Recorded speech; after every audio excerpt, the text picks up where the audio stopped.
제 카드키가 멈췄을 때 저는 깨달았습니다. 72살에 제가 20년간 살던 47층 펜트하우스에서 쫓겨나고 있다는 것을. 며느리와 아들은 브랜드 이미지를 핑계로 저를 투명인간 취급했습니다. 라운지 출입 금지, 손님 초대 금지, 심지어 제 이름으로 된 자선재단 돈까지 빼돌리고 있었죠. 하지만 그들이 몰랐던 게 하나 있었습니다. 제 남편이 숨겨놓은 단 하나의 무기가 있었다는 것을. 그날 밤 갈라 파티에서 제가 보여준 반전은 모든 사람들을 얼어붙게 만들었습니다. 도대체 무슨 일이 벌어진 걸까요? 가족에게 무시당하고 계신 분들이라면 끝까지 들어보세요. 분명 답을 찾으실 겁니다. 구독과 좋아요 부탁드리고 시작하겠습니다. 제 이름은 윤혜정입니다. 서울 하늘을 내려다보는 펜트하우스에서 제 이름으로 된 도장이 드디어 빛을 봅니다. 하지만 그 빛이 나타나기 전까지 저는 제가 살던 집에서도 손님 취급을 받아야 했습니다. 2024년 11월 15일 오후 8시 삼성동 레미안 펜트하우스 47층. 내일 열릴 자선갈라 디너 준비로 집안이 분주했습니다. 플로리스트들이 하얀 장미를 꽂고 웨이터들이 크리스털 잔을 닦고 있었습니다. 저는 제가 20년 넘게 살았던 이 집에서 구석진 서재로 피해 있었습니다. 방해하지 말라는 며느리의 당부 때문이었죠. 그때였습니다. 며느리 수진이가 전화를 받으며 거실에서 발코니로 나가는 소리가 들렸습니다. 네, 맞아요. 재단 카드로 처리하면 되죠. 저는 가만히 귀를 기울였습니다. 현악 트리오 320만 원, 플로리스트 280만 원, 리무진까지요? 그것도 재단 계정으로 빼세요. 제 심장이 쿵 멈췄습니다.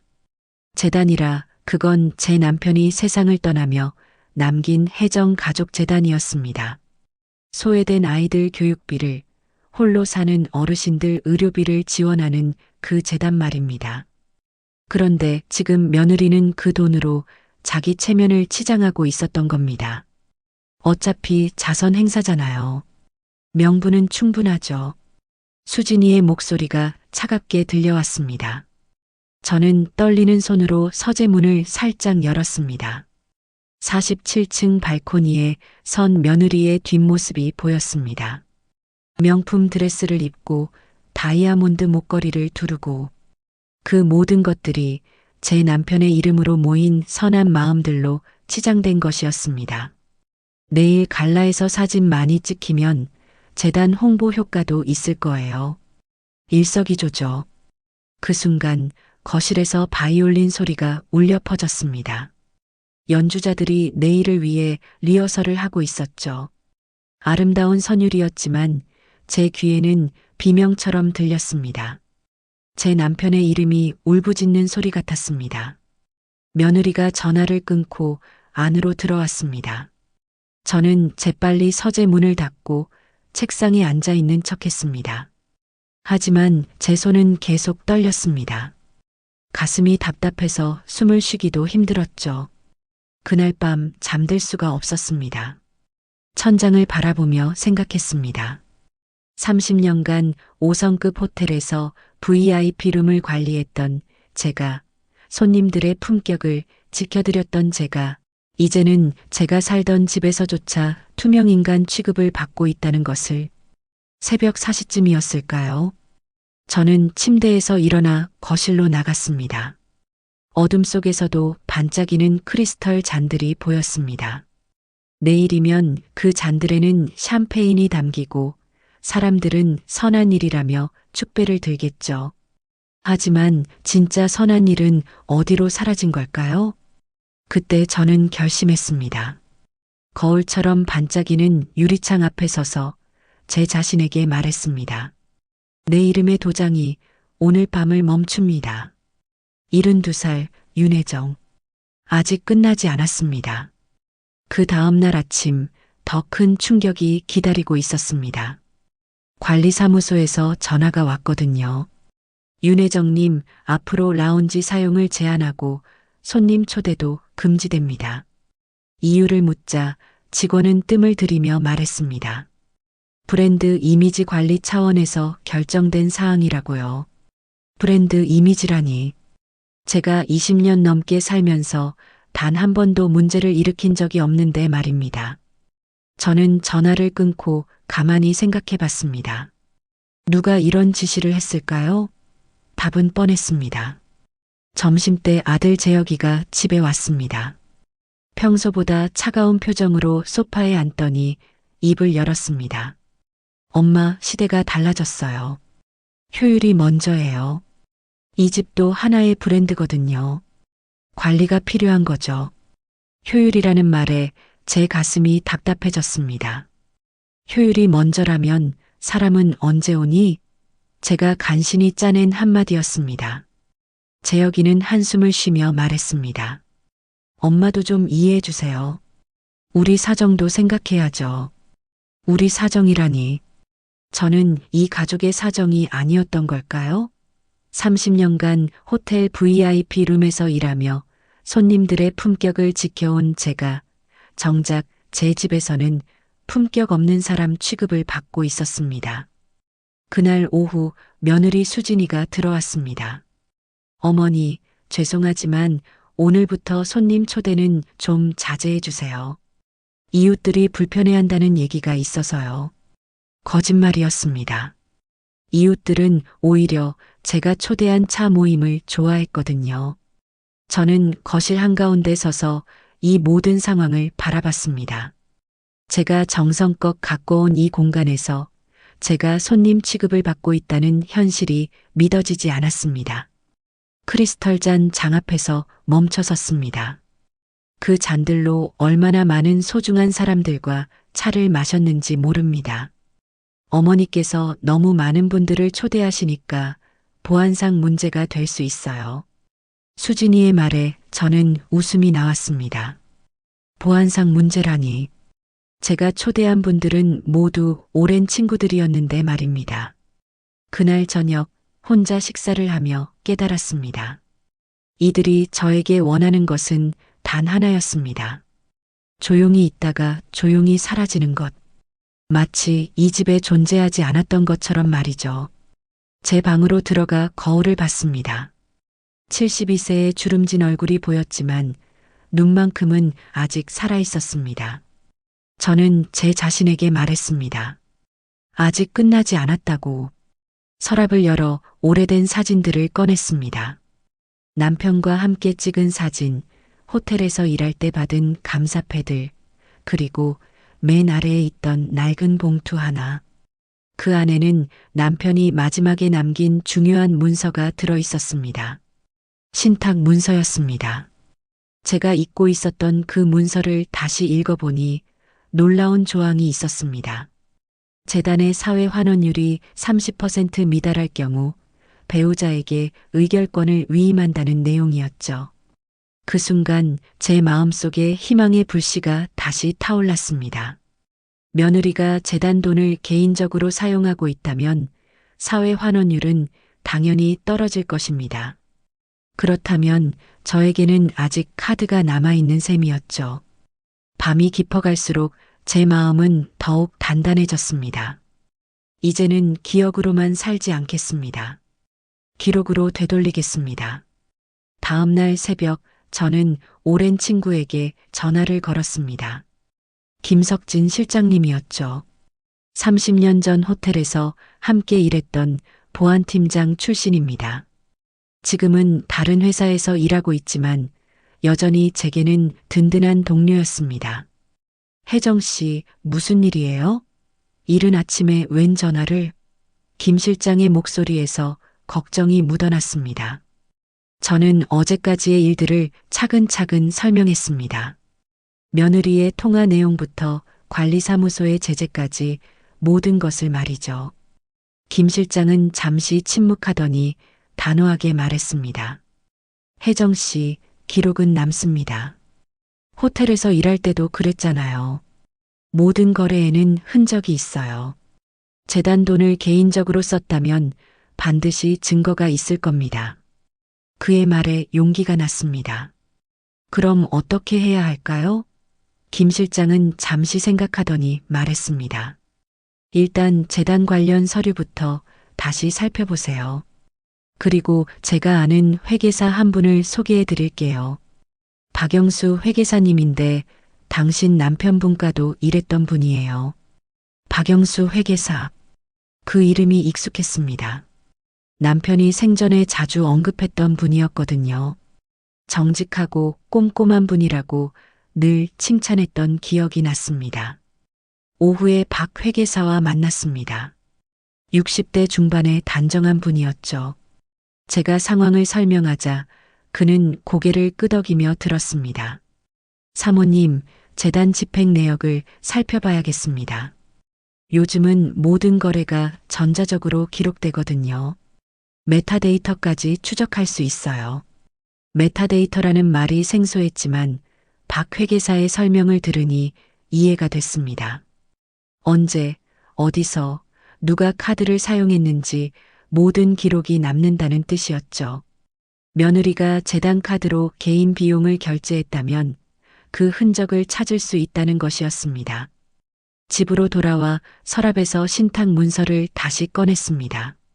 남편의 친필 사인이 선명하게 남아 있었죠. 재단의 사회 환원율이 30% 미달할 경우 배우자인 윤혜정에게 의결권을 위임한다. 그 조항을 여러 번 읽고 또 읽었습니다. 저는 처음으로 제게 힘이 있다는 것을 깨달았습니다. 그동안 저는 그저 남편이 세상을 떠난 후 남겨진 사람이라고만 생각했거든요. 하지만 남편은 이미 모든 것을 준비해 두셨던 겁니다. 저를 보호할 방법을 말이죠. 그날 밤 며느리와 아들이 거실에서 대화하는 소리가 들렸습니다. 문틈으로 살짝 들어보니 내년 사업 계획에 대해 이야기하고 있었습니다. 재단 자금으로 새로운 투자를 한다는 내용이었죠. 엄마는 아무것도 모르시니까 걱정 없어요. 수진이의 말에 제 가슴이 철렁했습니다. 아무것도 모르는 사람. 그게 제가 이들 눈에 비친 모습이었던 거군요. 하지만 이제는 달랐습니다. 저는 제 방으로 돌아가 노트를 꺼내 기록하기 시작했습니다. 며느리의 통화 내용, 관리사무소의 제재 내용, 그리고 방금 들은 대화까지 모든 것을 적었습니다. 30년간 호텔에서 일하며 배운 것이 있다면 정확한 기록의 힘이었습니다. VIP 고객들의 모든 요구사항을 빠짐없이 기록했기에 완벽한 서비스를 제공할 수 있었거든요. 이제 그 경험을 제 삶을 위해 사용할 때가 온 것입니다. 다음 날 아침 박 회계사에게서 전화가 왔습니다. 사모님, 예비조사 결과 문제가 있어 보입니다. 지난 6개월간 재단 계정에서 개인적 지출로 보이는 항목들이 상당히 많아요. 정확한 감사를 위해서는 며칠 더 시간이 필요하겠지만 30% 기준을 넘어선 것 같습니다. 그 말을 듣는 순간 제 마음속에서 무언가가 타오르기 시작했습니다. 분노가 아니었습니다. 오히려 차분한 결이었죠. 이제는 기억으로만 살지 않겠습니다. 기록으로 되돌리겠습니다. 제가 어젯밤 다짐했던 그 말을 다시 한번 속으로 되뇌었습니다. 저는 거울 앞에 서서 제 자신을 바라봤습니다. 72세의 윤혜정. 아직 할 일이 남아있는 사람. 명예를 회수할 때가 온 것입니다. 다음 날 저는 김 실장과 박 회계사를 다시 만났습니다. 이번에는 제가 직접 나선 자리였죠. 조용한 카페에서 세 사람이 마주 앉아 작전을 논의했습니다. 박 회계사가 가져온 자료를 보고 저는 충격을 받았습니다. 지난 6개월간 재단 계정에서 빠져나간 돈이 8천만 원이 넘었거든요. 갈라 디너 비용은 물론이고 명품 구매, 해외여행, 심지어 며느리 친정 리모델링 비용까지 모두 재단 돈으로 처리되어 있었습니다. 사회 환원율은 18%에 불과했습니다. 신탁 조건인 30%를 훨씬 밑도는 수치였죠. 이제 제가 의결권을 행사할 수 있는 법적 근거가 명확해진 것입니다. 혜정 씨, 이제 계획을 세워야겠어요. 김 실장이 진지한 표정으로 말했습니다. 단순히 문제를 제기하는 것만으로는 부족해요.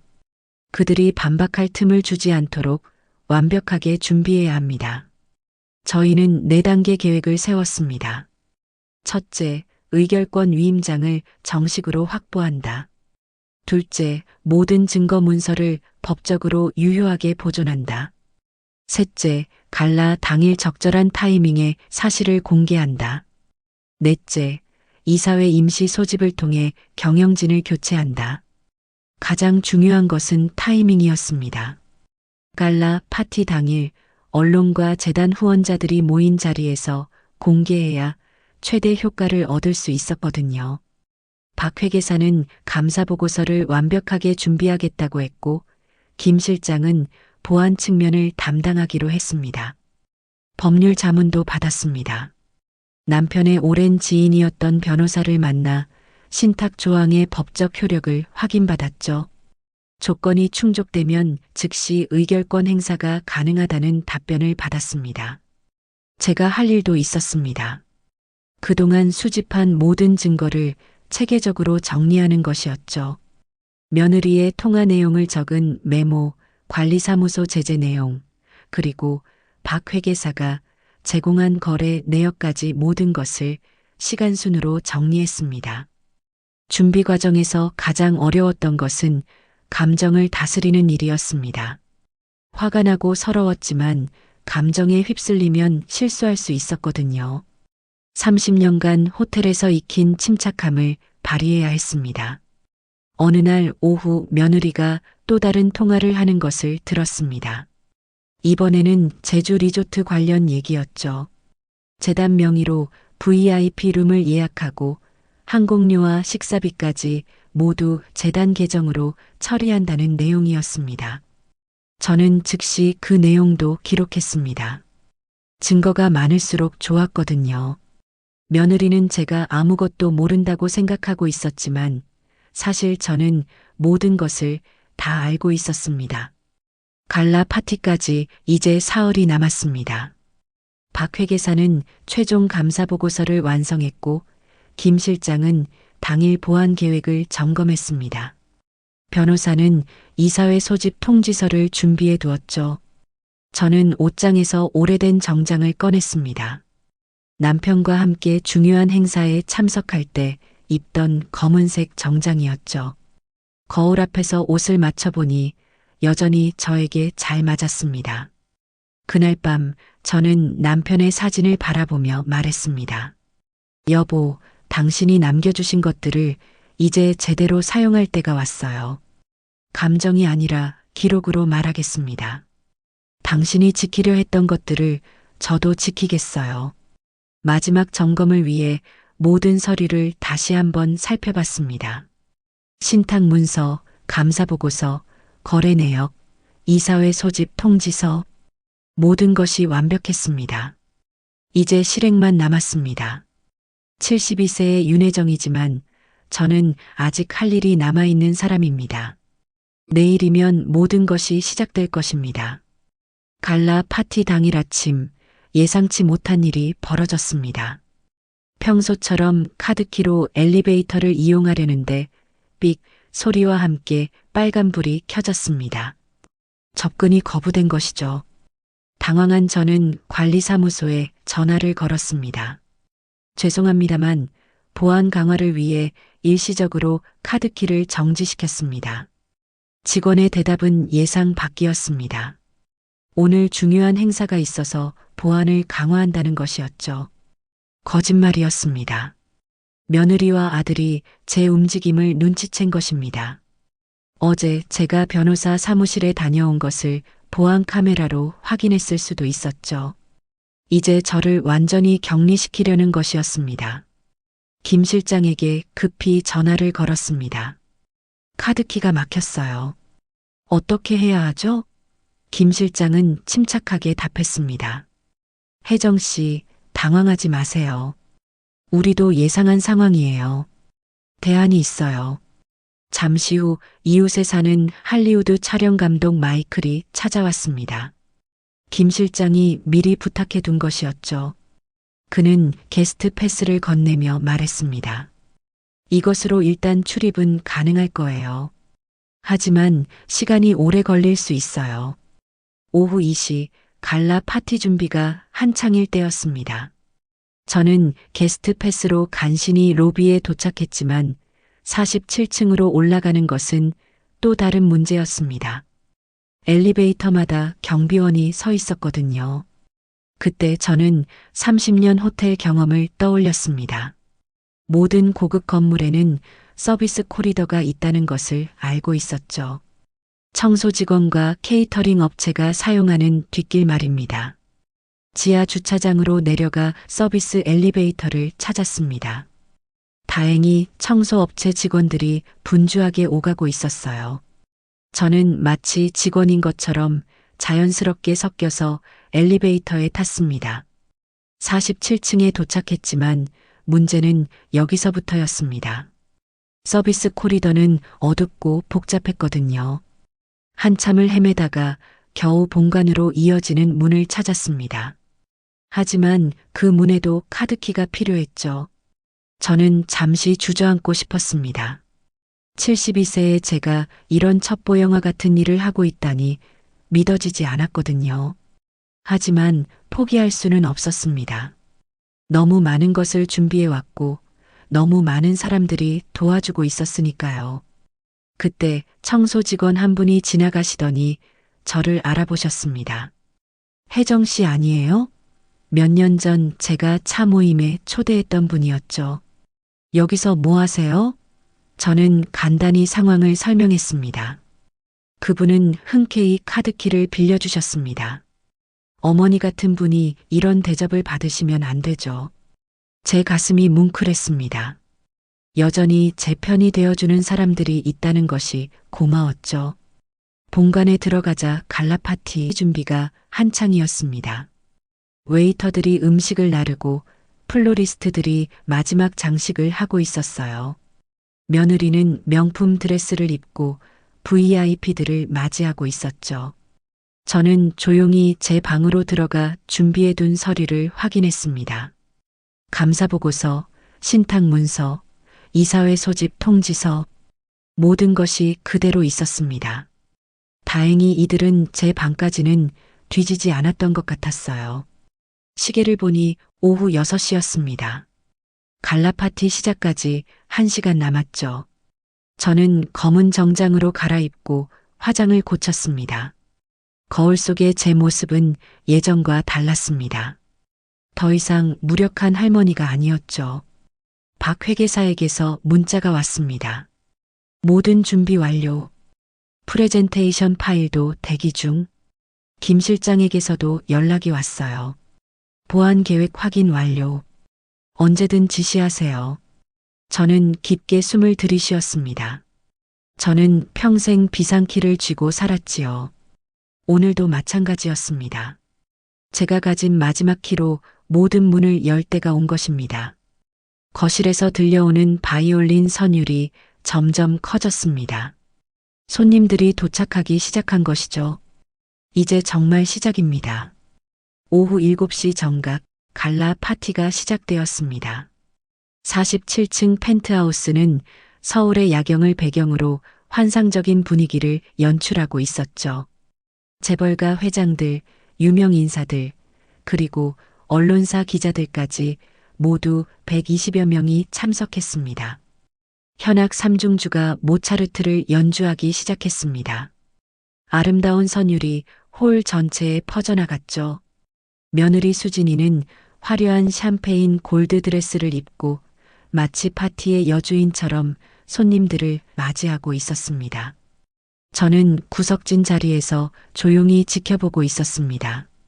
아무도 제가 여기 있다는 것을 눈치채지 못했어요. 모두 며느리와 아들에게만 관심을 보이고 있었거든요. 마치 저는 투명 인간이 된 것 같았습니다.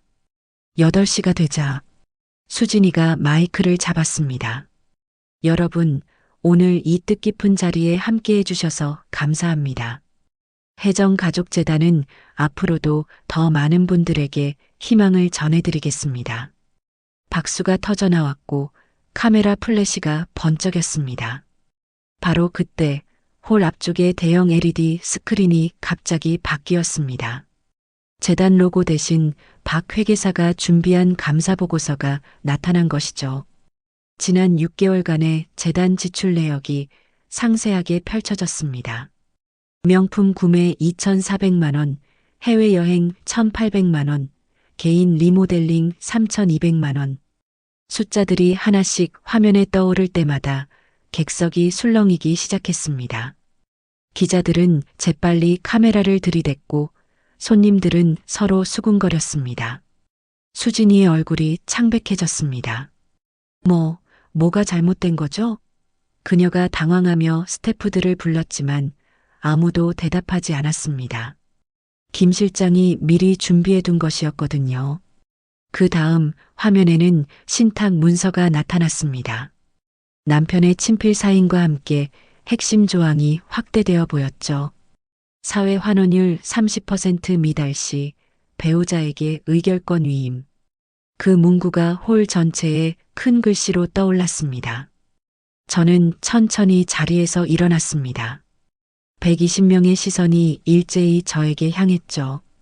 현악 연주가 멈췄고 홀 안은 정적이 흘렀습니다.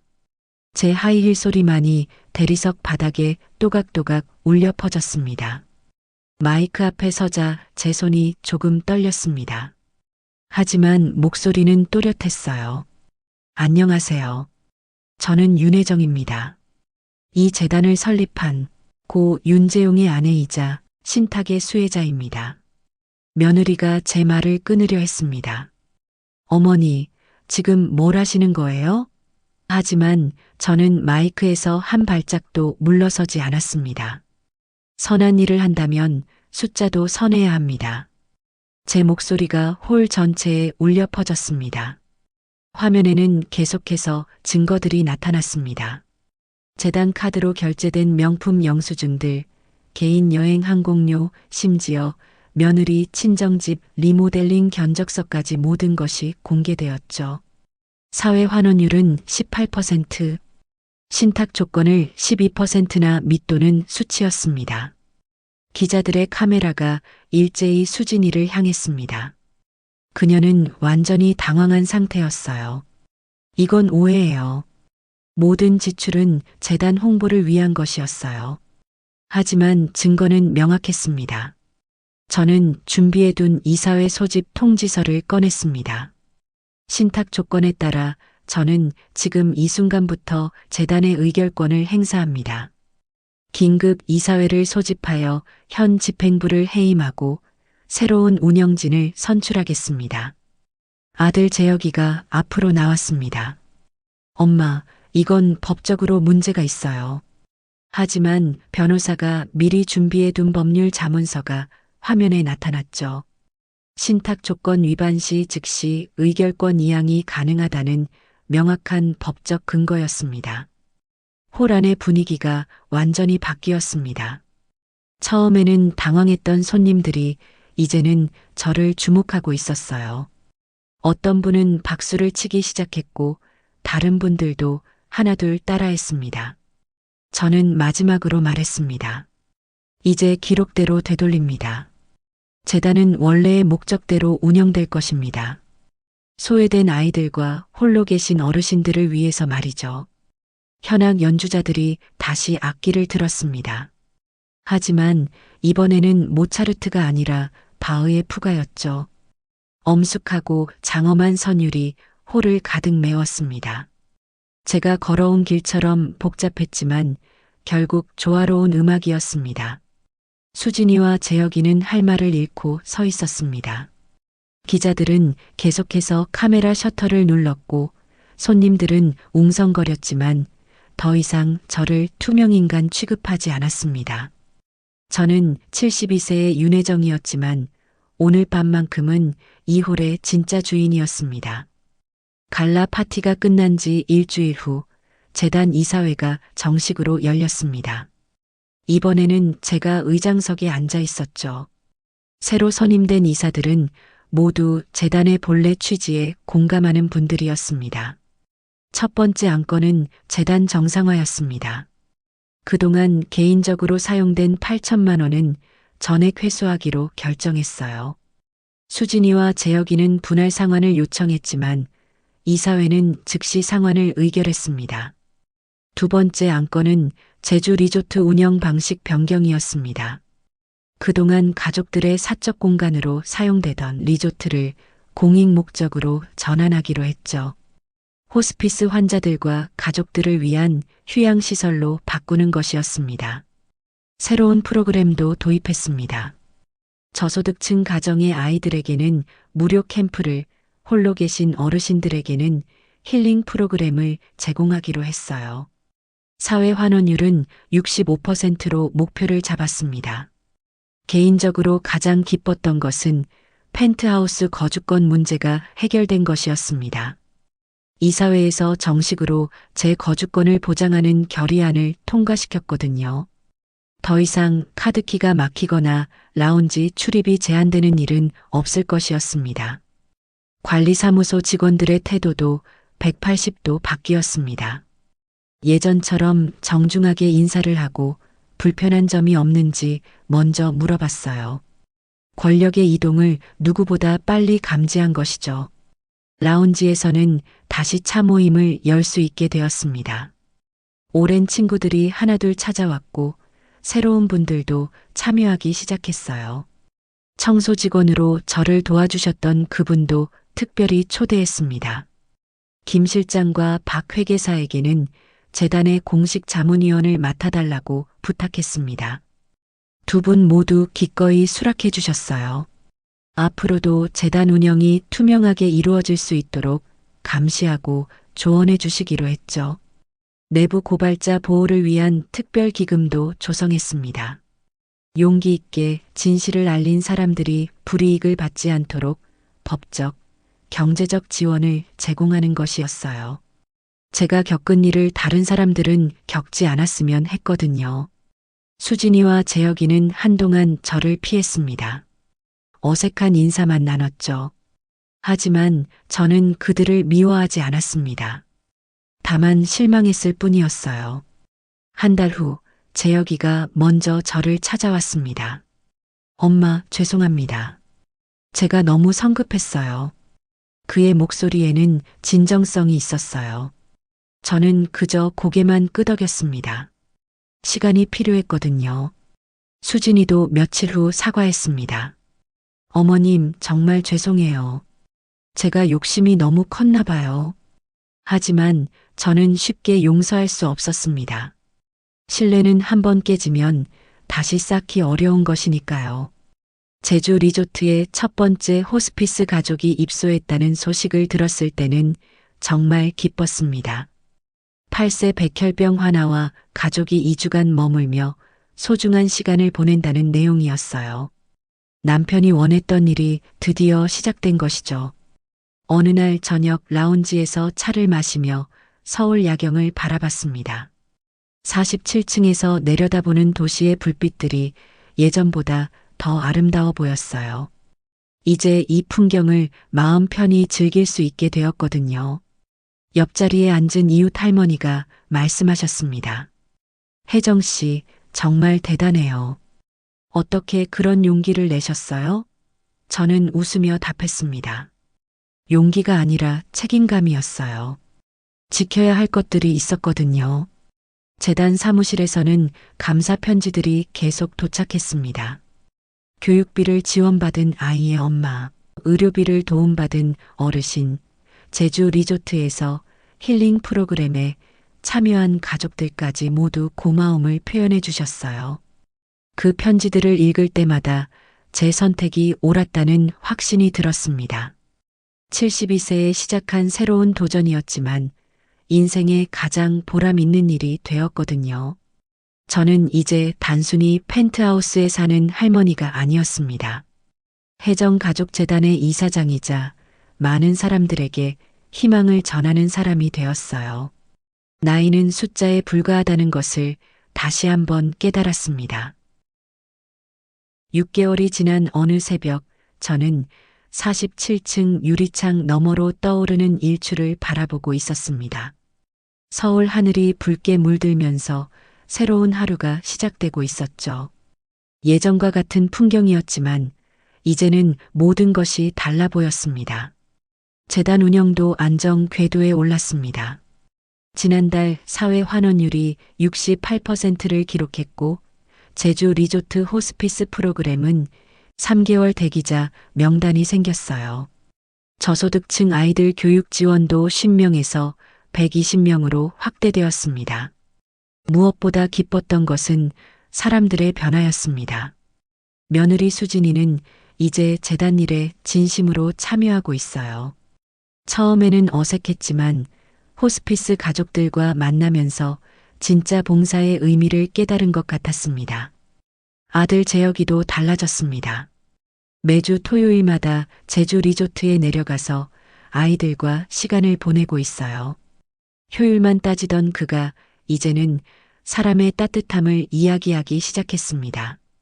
저는 이제 단순히 돈을 나눠주는 일만 하는 것이 아니었습니다. 진짜 필요한 곳에 도움이 닿도록 직접 발로 뛰고 있었어요. 지난주에는 독거 어르신 댁을 방문해서 안부를 묻기도 했고 교육비를 지원받는 아이들과 차도 마셨습니다. 30년간 호텔에서 VIP들을 모셨던 경험이 큰 도움이 되었습니다. 사람들이 진짜 원하는 것이 무엇인지, 어떻게 하면 마음을 열 수 있는지 알고 있었거든요. 돈보다 중요한 것은 진심이라는 것을 깨달았습니다. 라운지에서 열리는 차 모임도 더욱 활발해졌습니다. 이제는 단순한 수다가 아니라 봉사활동 계획을 세우는 모임이 되었어요. 할머니들의 경험과 지혜가 모여 놀라운 아이디어들이 나오고 있습니다. 어느 날 제게 특별한 손님이 찾아왔습니다. 제주 리조트에서 호스피스 프로그램에 참여했던 8세 백혈병 환아 지우였어요. 치료가 잘 되어서 건강해진 모습으로 저를 만나러 온 것이었습니다. 할머니, 고마워요. 제주도에서 정말 행복했어요. 지우가 그린 그림을 선물로 주었는데 파란 바다와 하얀 구름이 그려진 아름다운 작품이었어요. 그 그림을 보며 제가 하고 있는 일의 의미를 다시 한번 느꼈습니다. 거울 앞에 서서 72세의 제 모습을 바라봤습니다. 주름은 더 깊어졌지만 눈빛은 더욱 밝아졌어요. 나이 든다는 것이 꼭 쇠퇴를 의미하는 것은 아니라는 걸 깨달았습니다. 오히려 더 깊은 지혜와 따뜻한 마음을 갖게 되는 것이죠. 남편의 사진을 바라보며 말했습니다. 여보, 당신이 꿈꿨던 일들이 하나씩 이루어지고 있어요. 당신의 이름으로 많은 사람들이 웃고 있답니다. 그 미소가 바로 우리가 남기고 싶었던 유산이죠. 새벽 일출을 바라보며 저는 깨달았습니다. 품격은 값비싼 물건에서 나오는 것이 아니라는 것을. 명품 드레스나 다이아몬드 목걸이가 사람을 고귀하게 만드는 것이 아니에요. 진짜 품격은 올바른 곳에 돌려놓는 손에서 시작됩니다. 제가 가진 것들을 혼자만 누리는 것이 아니라 정말 필요한 곳에 나눠주는 것. 그것이 바로 품격이라는 것을 이제야 완전히 이해했습니다. 72년을 살아오며 배운 가장 소중한 깨달음이었어요. 오늘 저는 제 이름을 돌려놓았습니다. 그리고 앞으로도 계속 돌려놓을 것입니다. 나이와 상관없이 언제든 내 삶을 되찾을 수 있습니다. 여러분도 포기하지 마세요. 아직 늦지 않았습니다.